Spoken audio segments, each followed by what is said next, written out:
할렐루야. 네, 반갑습니다. 인사하십시다. 앞뒤좌우로 반갑습니다. 잘 오셨습니다. 자, 하나님 말씀 봅시다. 출애굽기 29장.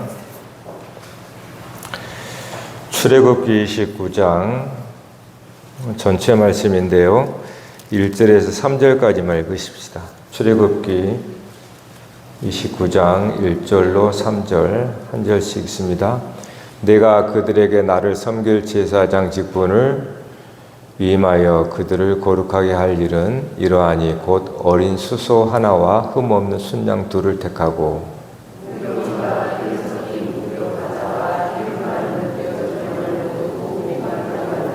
같이 그것들을 한 광주리에 담고 그것을 광주리에 담은 채 그 송아지와 두 양과 함께 가져오라. 아멘. 오늘 이 말씀의 제목을 제가 제사장 위임이라고 이제 해놨는데요.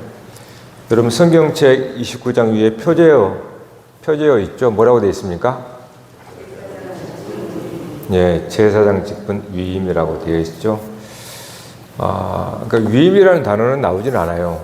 위임이라는 단어는 나오지 않는데 제사장 직분을 행하게 하다 이런 말입니다.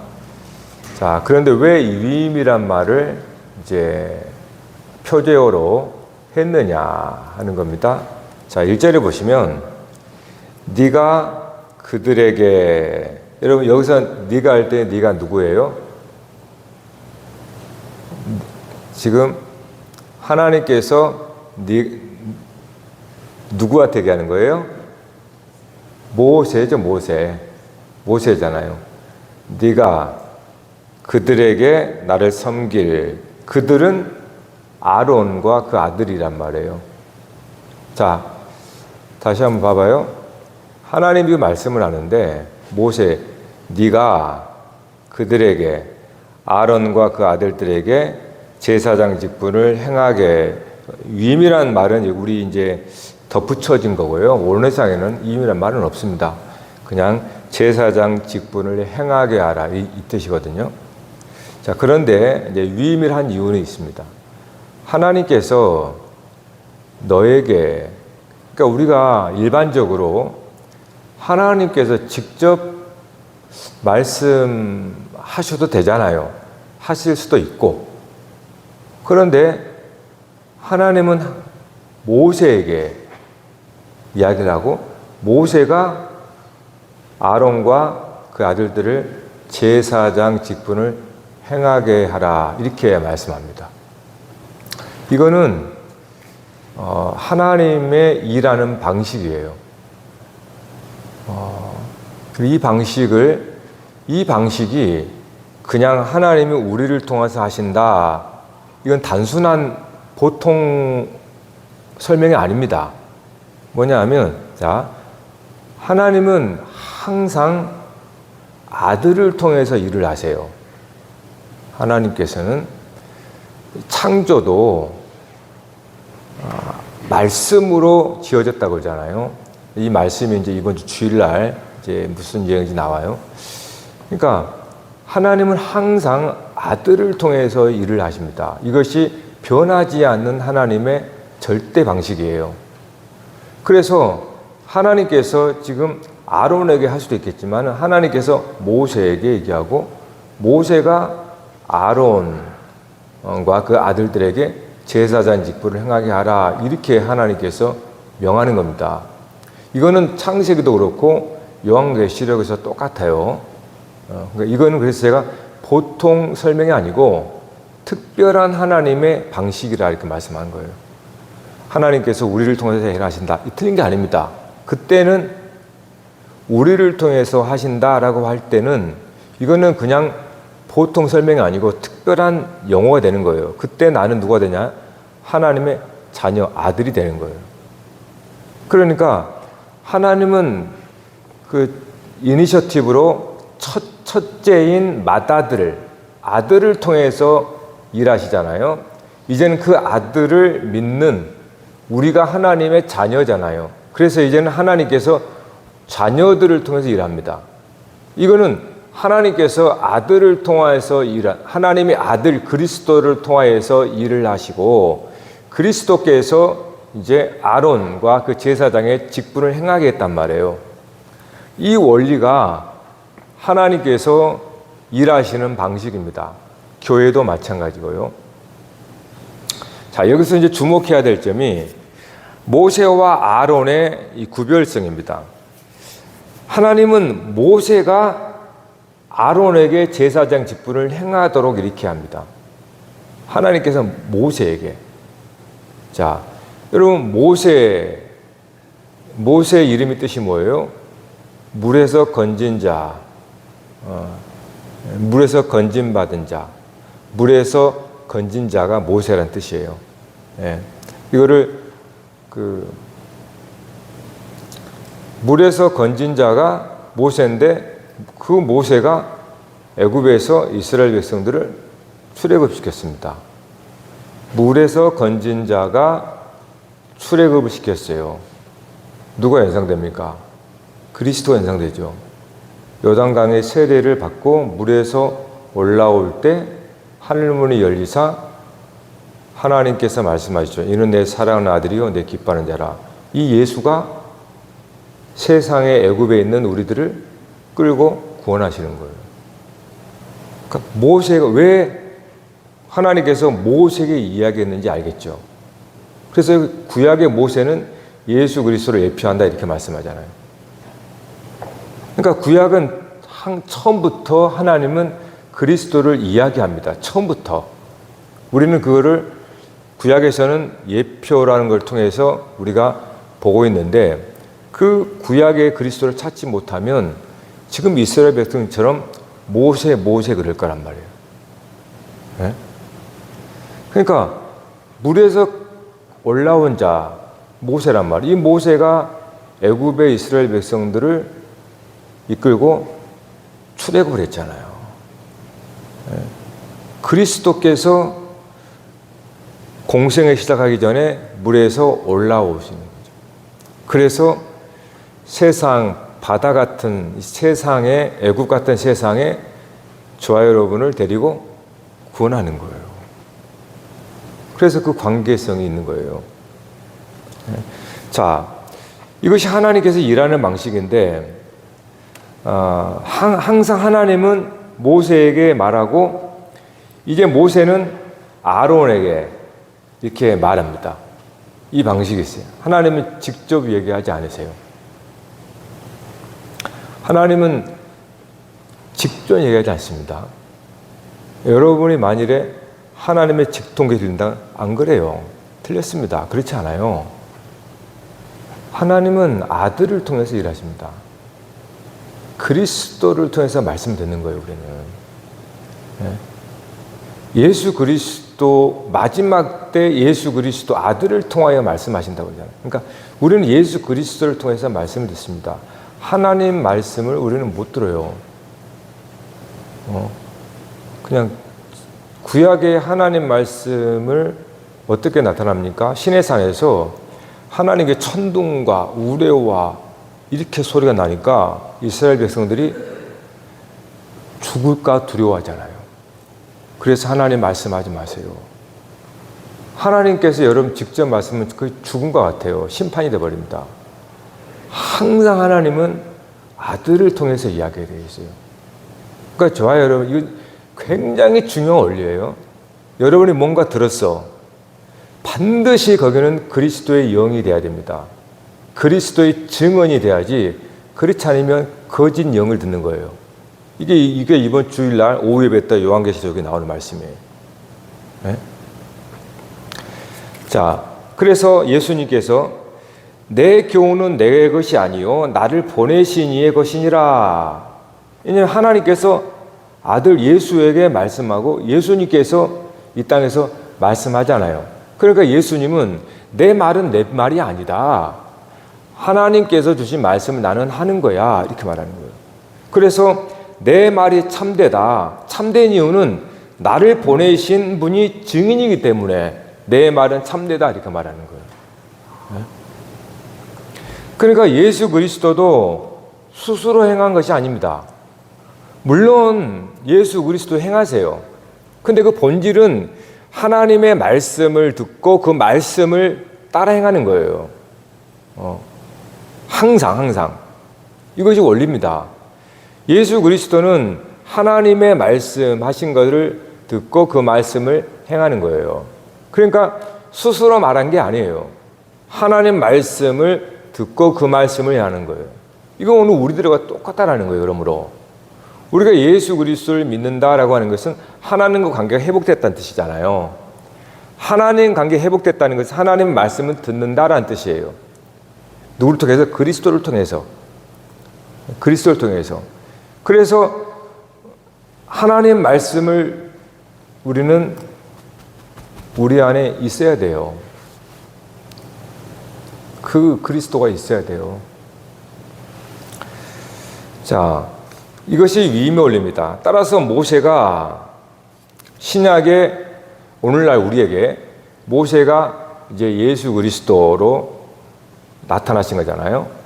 실체가 나타났잖아요. 구약의 모세가 그림자, 모형이라면 그 표적이 말해주는 실체가 예수 그리스도였잖아요. 그래서 예수 그리스도란 말이에요. 그러면 하나님께서 예수 그리스도께 얘기했고 예수 그리스도는 누구에게? 교회예요, 교회. 그래서 구약에서 모세가 예수 그리스도라면 아론은 교회를 예표하는 거예요. 아론과 그의 아들들은 교회입니다. 그래서 아론과 그의 아들들은 저와 여러분 교회가 제사장이 되는 거예요. 제사장직을 행하는 거예요. 그리스도께서 참 제사장이시잖아요. 참 대제사장. 그 참 대제사장인 그리스도께서 우리의 참 대제사장이 되시고 우리는 제사장이 되는 겁니다. 그게 그러니까 구약으로 보면은 저와 여러분은 교회는 아론과 그의 아들이고 모세는 교회의 머리 그리스도가 되시는 거예요. 구약의 그림에서는 모세와 아론, 이스라엘 백성들을 대표하죠. 이거를 신약에서 교회의 머리가 그리스도, 그 다음에 교회 성도들은 아론과 그 아들들이 되는 겁니다. 그것이 그대로 현상이 나타난 거예요. 이것이 바로 완성된 하나님 나라인 거예요. 왜 우리가 말씀을 잘 들으려고 오지 않는지 저는요 생각해 보면 여러분 바쁘다는 거 하나님 앞에 부끄러운 일입니다. 죄송하지만. 왜냐하면 왜 우리가 바쁘고 여러 일로 말씀 앞에 오지 않느냐, 이거는 천국의 개념이 잘못됐기 때문에 그래요. 우리가 천국관을 자꾸 사후 천국으로 생각하니까 지금 내가 영원한 천국을 산다고 생각해 보면 이거는 영원한 천국에 대해서 말씀을 통해서 우리가 살아내야 되거든요. 그러니까 우리는 항상 우리의 경험, 우리가 정말 이 끊을 수 없는 우리의 경험. 왜냐하면 우리는 아무리 죽고 살았다 부활을 얘기해도 이거 와닿지가 않아. 죽어본 적이 없으니까. 그래서 사후 천국을 늘 생각하는 거예요. 성경은 사후 천국을 말하기도 하지만 그 사후 천국이 예수 그리스도를 믿는 이 순간에부터 시작됩니다. 그래야 전도할 거 아니에요. 죽은 다음에 뭔 전도가 필요했어요? 죽은 다음에 천국인데. 여기서 천국을 산 그 사람이 세상에 천국을 보여주는 거잖아요. 그래야 전도가 되는 거예요. 그러니까 하나님의 나라가 사후로 생각하니까 그냥 이 땅에서는 세상을 열심히 산다고 생각하는 거예요. 그러니까 급하지 않아. 하나님 말씀이 뭔지, 내가 잘 살고 있는지 이게 그렇게 중요하지 않아요. 세상 나라를 사니까. 그러니까 세상은 여전히 안 필요해요. 똑같아요. 우리가 그걸 착각하고 있으니까. 왜냐하면 천국이라는 것은 하나님이 다스리는 나라거든요. 하나님이 통치하는 나라. 그러면 지금은 하나님이 통치 않고 죽은 다음에 통치를 하시는 건가? 말이 안 되죠? 하나님께서는 처음부터 통치하시는 거예요. 하나님 나라는 항상 있었던 겁니다. 다만 그 나라를 보느냐 보지 못하느냐예요. 그러니까 하나님의 나라는 사후가 아니란 말이에요. 지금 하나님의 나라를 산 사람을 보고 세상은 그를 보는 거예요. 나라를. 저 인간이 뭔가 좀 다르긴 다른 것 같아. 왜요? 하나님의 나라 정체성을 희미하게라도 보여주니까.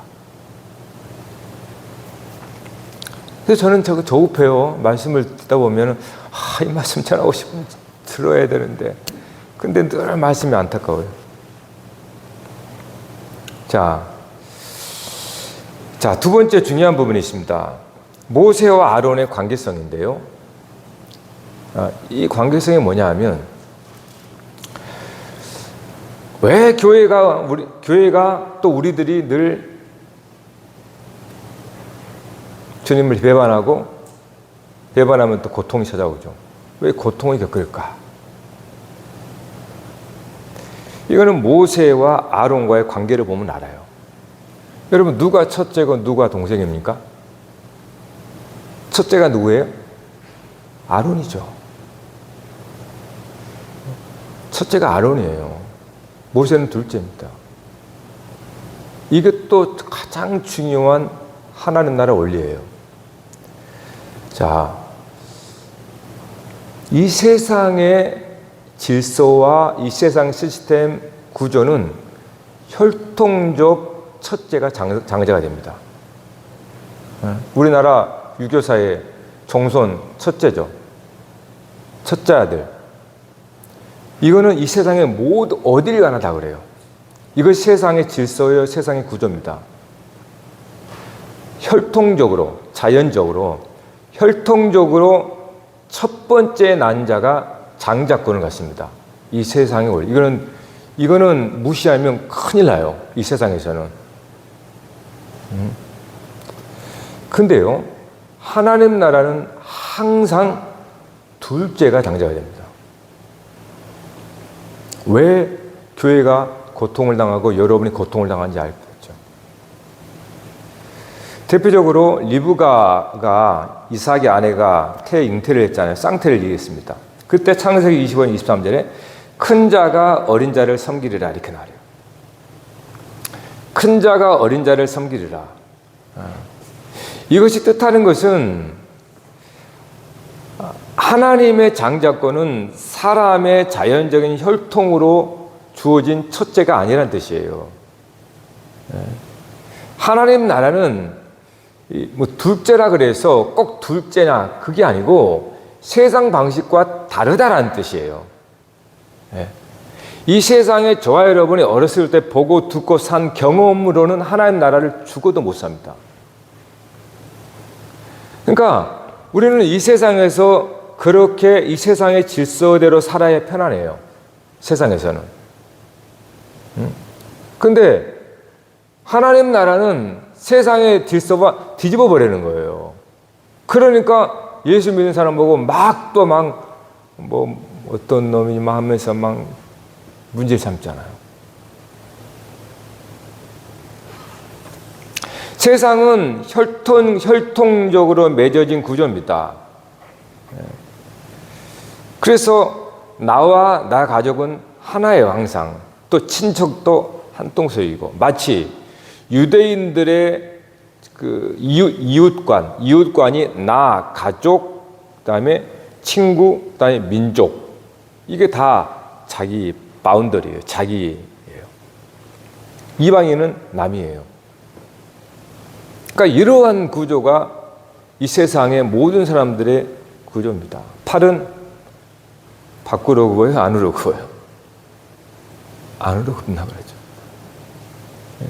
대부분 진리예요, 이것도. 왜요?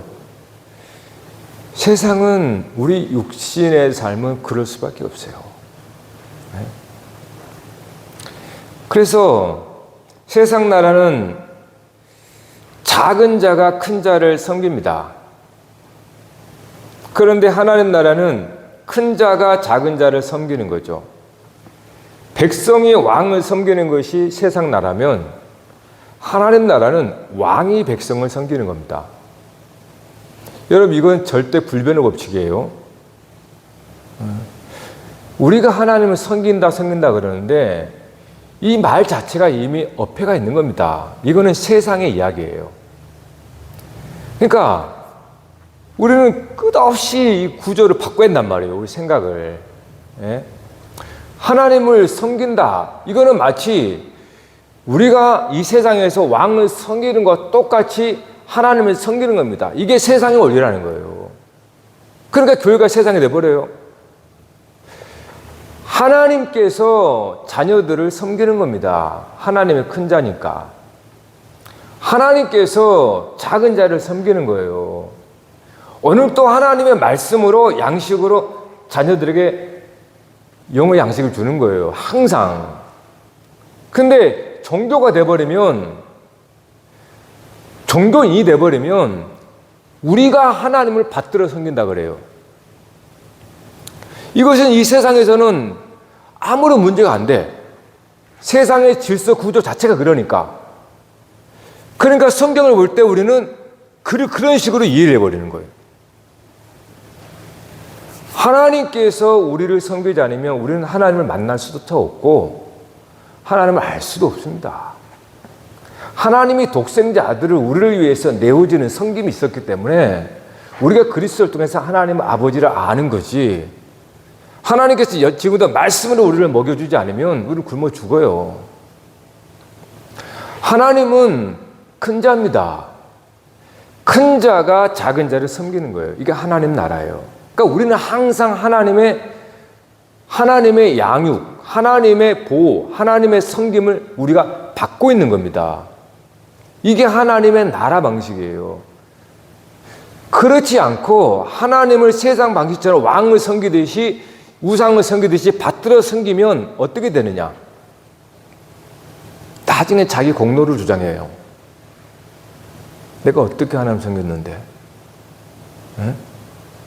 그건 은혜가 아니에요.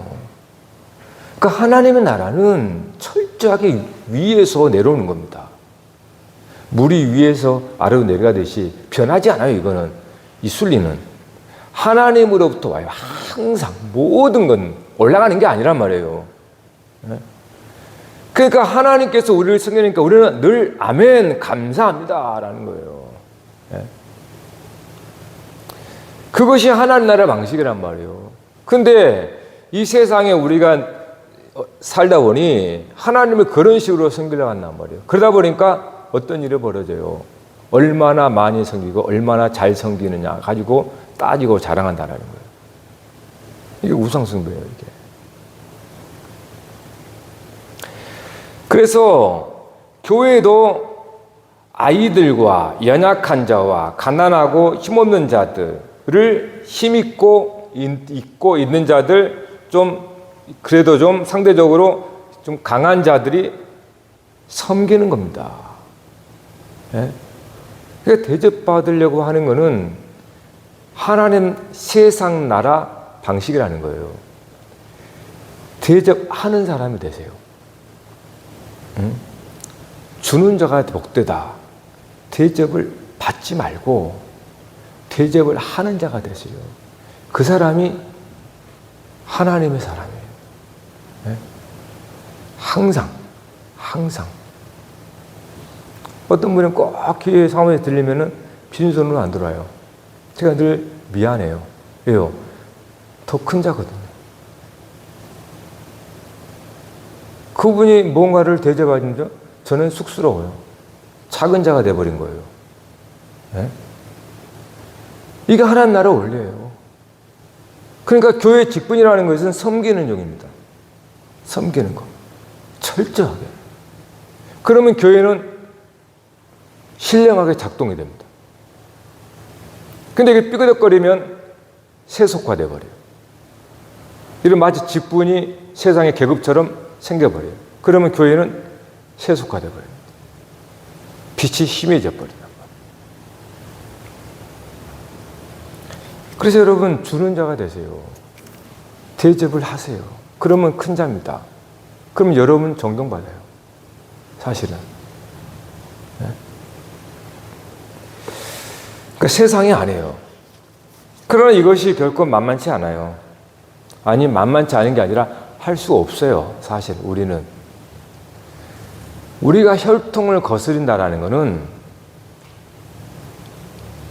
우리의 유전자적 혈통을 여러분이 거스를 수 있을 것 같으세요? 안 돼요. 가인이 첫째잖아요. 가인이 아벨을 돌려 쳐 죽이죠. 가인이 첫째, 혈통적인 장자는 두 번째 하나님의 장자를 꼴을 볼 수가 없습니다.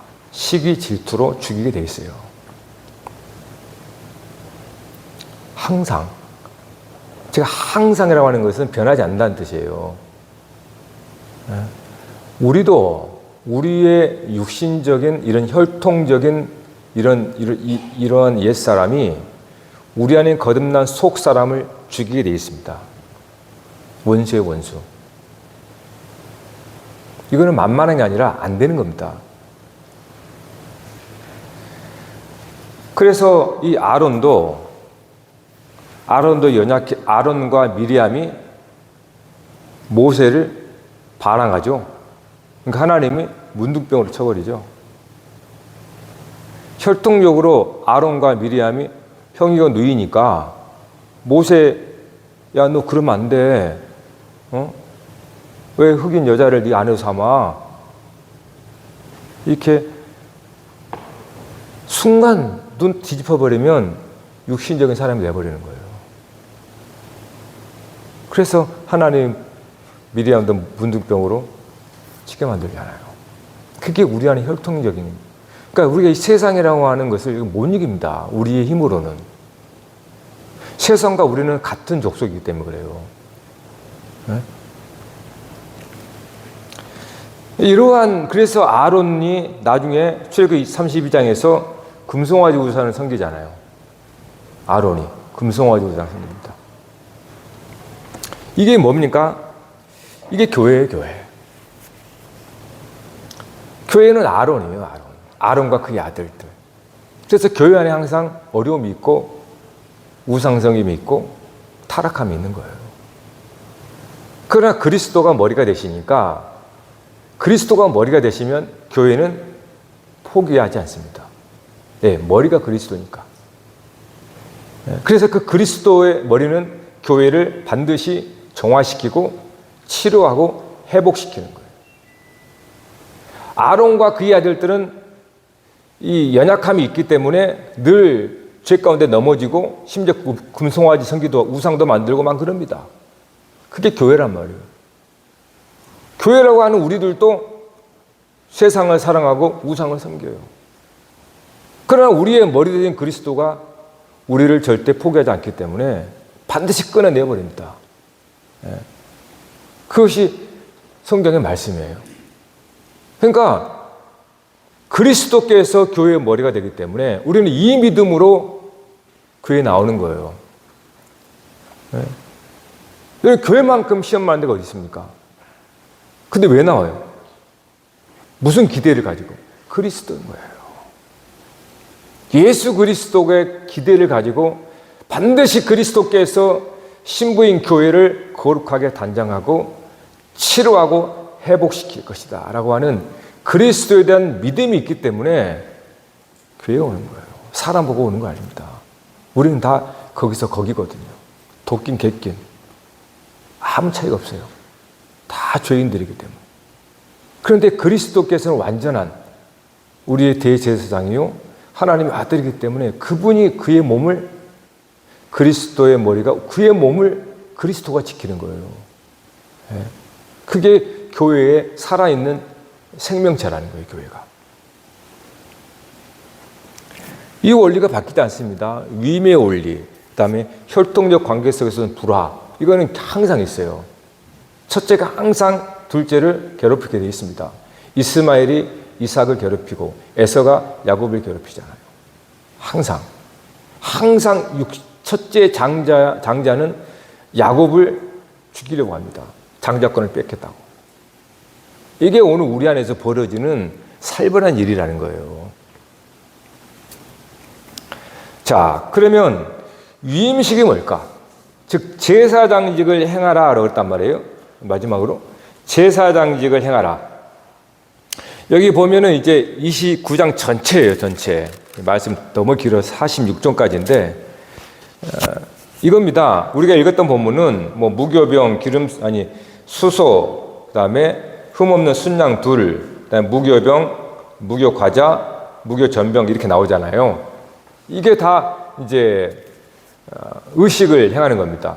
수소에게 안수하고 그 수소를 잡아서 제물을 번제를 올리고 내장과 이런 것들은 밖에 나가서 태워버려요. 수양도 한 마리는 머리 안수해서 잡고 제물 태우고 한 마리는 또 안수하고 잡으면서 일부분은 남겨놓습니다. 제사장 몫으로. 그리고 여기 무교병 이건 떡이잖아요. 떡, 과자. 떡도 있고 케이크, 과자, 쿠키라고 그러죠. 이 두 가지가 있는 거예요. 근데 무교병입니다. 누룩이 넣지 않은 것. 자, 그러면 우리가 지금 수소, 어린 양 둘, 그 다음에 무교병이었단 말이에요. 이것들이 다 하나의 지금 의식의 절차로 쓰여지는데 핵심이 뭐냐면 핵심이. 자, 수소에게 안수를 했습니다. 우리 안수가 뭔지 알았죠? 아론의 죄를, 백성들의 죄를 전가시키는 거예요. 양도 마찬가지 안수하잖아요. 죄를 전가시키는 거예요. 무교병도 누룩이 들어가지 않은 떡이란 말이에요. 빵. 즉 누룩이라고 하는 것은 바리새인들의 누룩을 조심하라. 바리새인들의 교훈, 세상의 교훈, 비진리예요. 그것이 다 없는 것. 맛은 없지만 순전한 떡. 그래서 고린도서 5장 8절 이렇게 말합니다. 이러므로 우리가 명절을 지키되 묵은 누룩으로도 말고 악하고 악의에 찬 누룩으로도 말고 누룩이 없이 오직 순전함과 진실함의 떡으로 하자. 그러니까 우리는 무교병이에요. 무교병. 좋아요, 여러분은. 여러분 안에 항상 우리 안에 누룩을 제거해야 됩니다. 그 누룩은 죄인데 이 죄가 뭐냐 하면 죄 그러니까 자꾸 헷갈리는데요. 죄도 안 지었는데 그 생각하잖아요. 누룩이라는 것은 여러분이 갖고 있는 세상 생각들입니다. 세상 말. 바리새인들의 누룩을 조심하라. 하나님 말씀이 아닌 세상의 말들, 생각들, 이런 것들이 다 누룩이에요. 이런 누룩이 부풀게 변질시켜버린단 말이에요. 누룩은 변질시키잖아요. 빵 이거를. 그러니까 그러한 죄, 비진리, 거짓 진리가 우리 안에 들어오면 거짓말, 이 거짓말은 하나님의 편에서 볼 때 거짓말이에요. 왜냐하면 이 세상에서는 모두가 다 참말을 여기는데 하나님 편에 오면 다 거짓말이거든요. 그러니까 참과 거짓이 속인다는 뜻이 아니라 하나님 말씀만 참말이에요. 사람의 말은 다 거짓말이란 말이에요. 그러니까 하나님 말씀이 아닌 사람 말, 사람 생각, 세상에서 내가 듣고 배운 것을 가지고 들어오면 이건 누룩을 갖고 들어오는 거예요. 그 누룩이 변질시켜버린단 말이에요.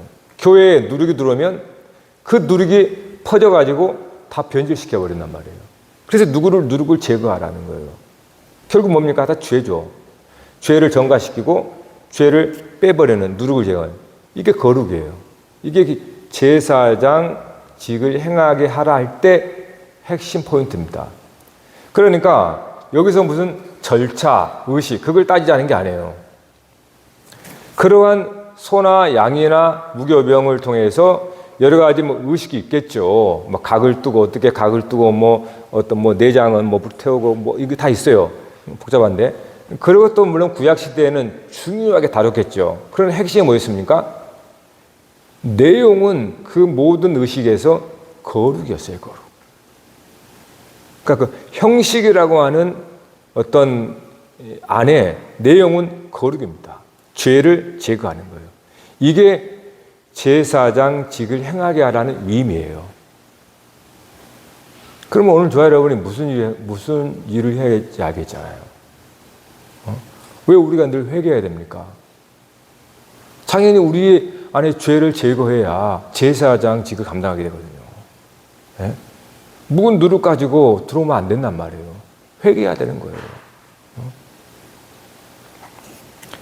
그래서 제사장 옷에는 기름과 피를 다 뿌립니다. 이제 여러분 집에 쭉 읽어보세요. 제가 설명은 다 나옵니다. 제사장 옷에 이게 하얀데 우리가 지난 봤잖아요. 기름과 피를 뿌려요. 제사장 옷에 그러니까는 피 범벅이 되는 거예요. 사실은 제사장들은. 그래서 요한계시록 7장 14절 이렇게 나옵니다. 내가 말하기를 내 주여 당신이 아시나이다 하니 그가 나에게 이르되 이는 큰 환난에서 나오는 자들인데 어린 양의 피에 그 옷을 씻어 희게 하야 되니라. 이것이 오늘 구약의 제사장의 옷에 기름과 피가 묻어지는 걸 말하는 거예요. 그거를 계시록에서는 어린 양의 피에 그 옷이 희게 됐다. 구약에서는 붉은 피로 나오죠. 계시록에서는 하얀색이 됩니다. 하얀 옷. 깨끗이 씻어진 하얀 옷. 이걸 세마포라고 그래요. 그러니까 붉은 피는 또 하나의 모형이겠죠. 그것이 실제로는 하얀 세마포 옷을 입는 것으로 나옵니다. 그것을 의롭다, 거룩하다라는 거예요. 순결하다 이렇게 말하는 거죠. 그래서 거기 보시면 이제 그래서 제사장에 또 어떤 게 있냐면 제사장의 오른쪽 깃볼에 피를 바르고 엄지손가락에 피를 바르고 엄지발가락에 피를 바르라고 합니다. 그 귀에 귀 뚫린 것이 레위기에 나오잖아요. 귀 뚫린 것은 주인의 종입니다 라고 하는 거예요. 예. 그러니까 이 종이 억지로 아니라 기꺼이 자유케 되었음에도 불구하고 이 종이 돌아가지 않고 나는 주인을 섬기겠습니다. 자발적으로 오는 종. 여기는 귀를 뚫어서 종으로 삼습니다. 자, 피를 바른다는 것은 특별히 귀, 엄지손가락, 이 엄지발가락 이거는 사사기에 나와요. 한 예가. 자, 결국 뭡니까? 듣는 거. 손과 발은 행함이에요. 수족.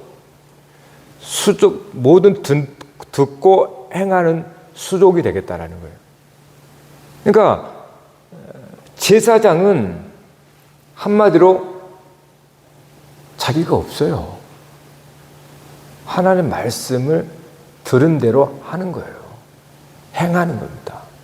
말씀을 들은 대로 순종하는 거예요. 이게 제사장이에요. 그러니까 우리가 제사장이라면 우리는 귀와 엄지손가락, 엄지발가락에 피를 묻었다. 이거 죽었다는 뜻이잖아요. 피가 묻어졌다는 것은 할례를 받았다는 뜻이에요. 그러므로 이제는 귀도 내가 할례 받은 귀가 되어서 하나님 말씀만을 듣습니다. 하나님 말씀을 들을 때만 열어 있고 하나님 말씀이 아닌 건 닫아버립니다. 그리고 내 손과 발은 하나님의 수족이 되어서 들은 말씀을 순종하겠습니다 라는 의미가 담겨 있는 거예요. 그래서 귀와 엄지손가락, 엄지발가락에 피를 묻히는 겁니다. 이게 제사장이에요. 그게 우리들입니다. 그러니까 이게 주님의 말로 하면 자기 부인이에요. 자기 부인, 자기 부정, 자기를 부정한다. 그러니까 예수님께서 자기를 부정하라 라고 하는 이거를 구약에서 메시지는 이렇게 짐승에게 제물로 죽이고 깃볼이나 엄지손가락에 피를 바르는 것으로 자기 부정을 가리키는 거예요. 이것이 신약에서는 자기 십자가를 지고 자기를 부정하라는 거예요. 그러니까 내가 듣는 것도 부정하라는 거예요.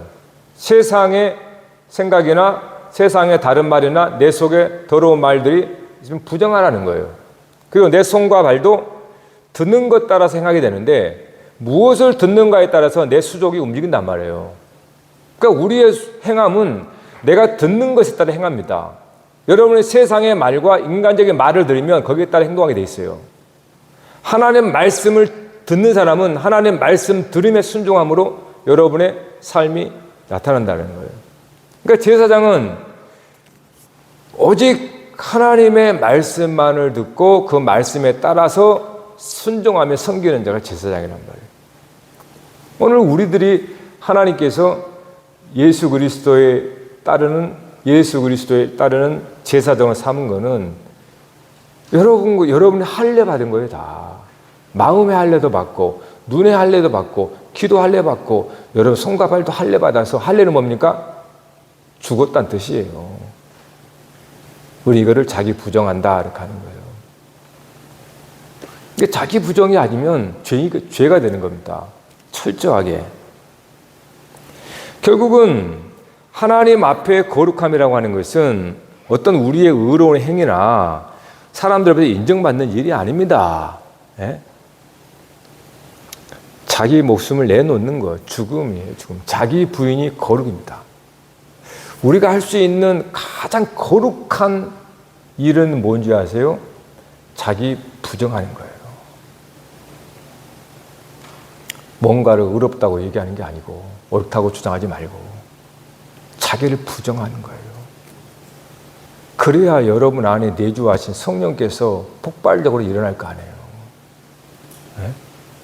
우리 안에 성령의 권능이 뭔지, 성령의 권능이 우리를 거룩하게 할 건데, 우리 자신을, 세상은 절대 긍정을 얘기합니다.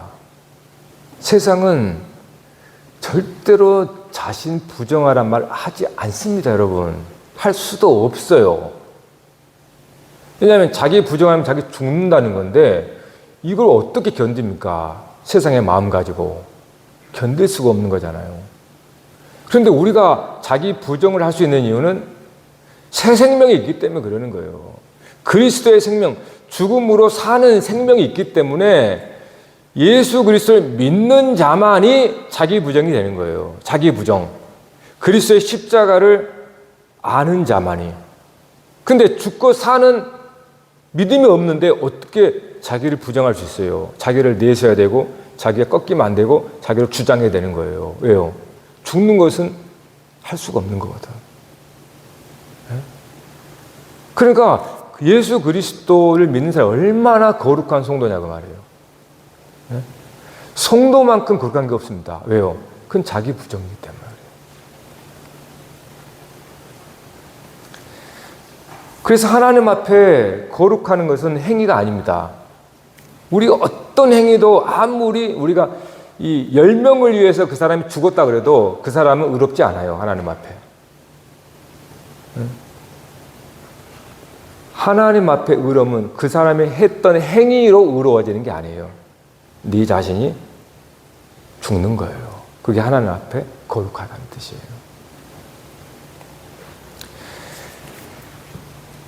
그런데 여기에 이것도 사실 우리가 쉽지가 않습니다. 아니, 쉽지 않은 게 아니라 못합니다.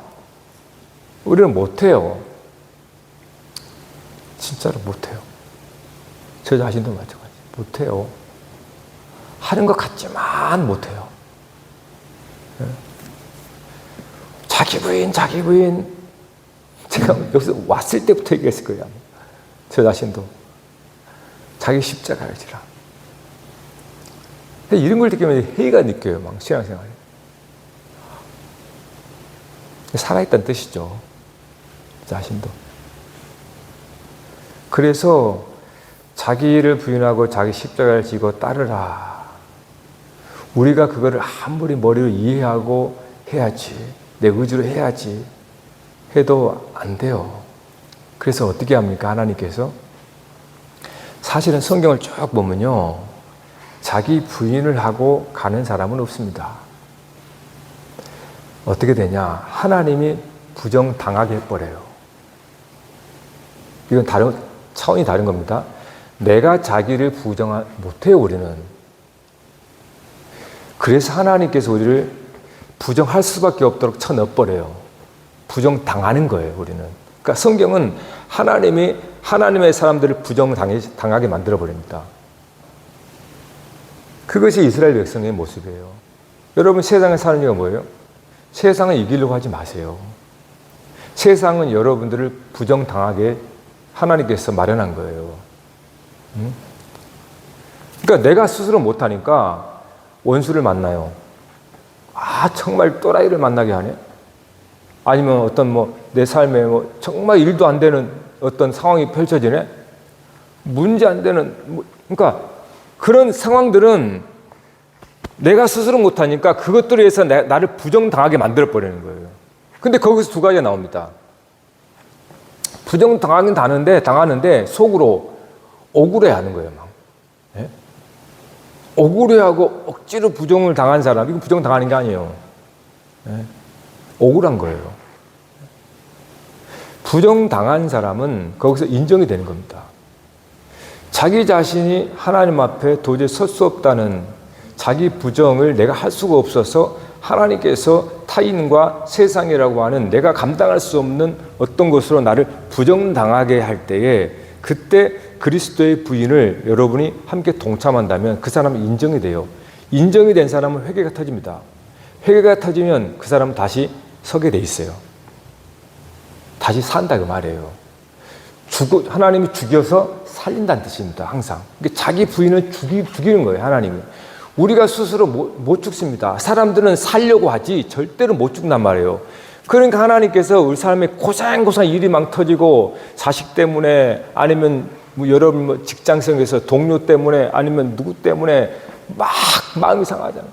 그럴 때 당하시라는 거예요. 제발 맞대어 싸우지 말고. 그러면 쉽게 끝난단 말이에요. 근데 거기서 꼭 내가 머리를 이기려고 그래요. 하나님께서 여러분 지겠습니까? 우리는 내 스스로 자기를 부인하고 자기 십자가를 지고 나를 따르라 그러지만, 우리는 여러분의 발길을 봐보세요. 그럼 과연 그렇게 했나? 안 되잖아요. 그래서 날마다 절망하는 거예요, 하나님 앞에. 진짜로. 그래서 때때로 하나님께서 우리 삶 속에 부정당하게 만드는 상황을 줍니다. 진짜로. 어느 순간 갑자기 자식 때문에 근심이 되어버린단 말이에요. 내가 할 수 없는. 그럼 그때 부정당하는 거예요. 하나님, 그렇죠. 내가 뭘 하겠습니까? 본래 이런 놈인데. 본래, 여러분, 본래 그런 겁니다. 저와 여러분은 처음부터 선악과를 먹고 선악으로 판단하고 왕된 사람이 저와 여러분이란 말이에요. 본래 그런 거예요, 본래. 원래. 네? 그거를 여러분이 인정하라는 거예요. 그러면 됩니다. 그러니까 성경은 계속해서 그 얘기를 하는 거예요. 네? 어떤 행위로도 하나님 앞에 의롭다함 받을 수 없습니다. 어떤 행위도. 그리스도와 함께 죽는 것 외에는 하나님 앞에, 왜냐하면 거룩은 나의 행위가 아니라 내 속에 있는 거룩한 성령께서 나를 뚫고 놔버리기 때문에 내가 죽어져야 나오잖아요. 내가 힘을 쥐고 꽉 쥐고 있으면 안 나온단 말이에요. 그리스도 인격이. 네? 내가 힘을 죽는 것처럼 힘이 없어져 버려야 그리스도의 성령의 능력이 나를 주장하게 된단 말이에요. 그게 자기 부정이에요. 그러니까 여러분 삶에 앞으로도 마찬가지인데, 그런 일이 일어날 때, 아, 하나님께서 나에게 자기 부정을 배우라고 하시는구나. 겁내지 마세요. 여러분이 자기 부정을 하면 그리스도께서 여러분을 다시 이렇게 세우면 이걸 부활이라고 그래요. 죽어서 부활한 겁니다. 그러니까 우리 삶은 늘 죽고 사는 부활의 연속이에요. 이거를 바울이 나는 날마다 죽는다 했던 거예요. 나는 날마다 죽는다라는 것은 나는 날마다 부정당합니다. 그러면 다시 부활이 되거든요.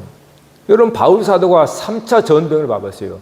가는 곳곳마다 왼수들이 돌로 쳐 죽이고 막 태장으로 때리고, 그럴 때마다 바울이 속으로, 바울은 대단한 사람이잖아요. 부족한 사람이 없었단 말이에요. 학벌도 그렇고 그 배경도 그렇고 출신고 로마 신고 다 있는데, 그렇게 자기를 조롱하고 할 때 얼마나 부정당하겠어요. 그때 바울이 그거를 받아들이는 거예요. 그래서 나는 날마다 죽는다. 나는 날마다 죽는다. 자기가 죽는 게 아니라 다른 사람, 유대인들이나 세상에서 자기를 부정당하게 막 오는 거예요. 그때 자기를 받아 죽는 거예요. 그럴 때 다시 살아나서 가게 되는 거예요. 이것이 바울의 여정입니다. 오늘 우리들이 그렇게 부름받은 거예요. 이게 거룩한 성도예요. 그러니까 세상은 행위를 가지고 그 사람, 야, 성자구나. 야, 저 사람 의인이구나. 이렇게 말하잖아요. No. 사람 행위는 거룩할 수 없습니다. 절대로. 우리는 본래 죄인이기 때문에 어쩔 수 없어요. 거룩이 될 수가 없어요. 흉내를 내고 어떤 그렇게 포장을 할 수 있겠지만 그 마음은 속일 수 없습니다. 그러니까 사람은 행위로는 절대로 거룩이 안 됩니다, 여러분. 그래서 그리스도께서 우리와 함께 십자가에 죽으신 거예요. 그래서 그리스도의 성령께서 우리 안에서 거룩하게 역사를 따라서 우리도 힘을 다해 순종하는 겁니다. 그때는. 그게 거룩이라는 거예요. 그래서 이 제사장들이 양 한 마리를 제물로 드리지만 한 마리는 뭡니까? 이 가슴 부위와 넓적다리를 남겨둡니다. 이거 제사장 목소리에서 거룩한 곳에서 먹습니다. 이걸 먹는다는 건 뭐예요? 이 제물은 내가 안수해서 하나님께 바쳐진 거잖아요. 근데 이 제물을 태우기도 하고 또 일부분은 먹어요. 거룩한 곳에서 성수 앞에서 먹는 말. 이 말은 뭡니까? 내가 이 제물과 똑같은 사람입니다. 이 뜻이에요. 그래서 마지막 제사는 화목제물로 끝나는 거예요. 화목제물. 그러니까 우리가 마지막에 항상 밥 먹잖아요. 예배 끝나고. 그거 유사한 거예요. 그러니까 이걸 기억하고 먹으라는 거예요. 우리의 죄가 된 그리스도의 십자가의 제물 되시고 그 제물을 사실 우리가 먹는 거예요. 네? 그래서 바울이 우상의 제물을 먹는 자는 귀신과 같다 그랬잖아요. 그리스도의 제물을 먹는 사람은 그리스도가 되는 거예요. 그래서 예수님께서 요한복음 6장에 뭐라 합니까? 내 살과 내 피를 먹지 않으면 나와 상관이 없다 이렇게 말하는 거예요. 우린 그걸 성찬이라는 어떤 의식을 가지고 모형을 행하지만 그건 의식입니다. 실제는 성찬보다 더 놀라운 것은 성령님이세요. 성령께서 저와 여러분 가운데 함께 하셔서 그리스도의 살과 피가 우리가 먹는 것이 되는 겁니다. 그러니까 동일화시켰다는 뜻이에요. 정리하십시다.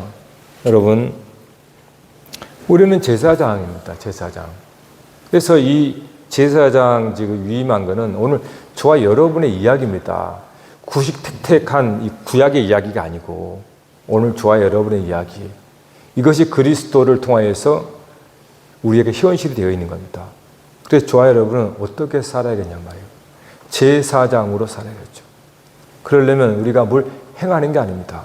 날마다 죽습니다. 날마다 부정당합니다. 이것이 우리 스스로도 하면 좋겠지만은 잘 안 돼요. 그래서 세상이라고 하는 내가 관계되어진 그런 상황 속에서 나를 부정당하게 시키는 겁니다. 그럴 때 받아들이시면 그리고 그리스도의 십자가에 동참할 겁니다.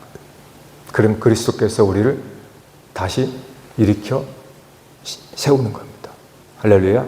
찬양하십시다.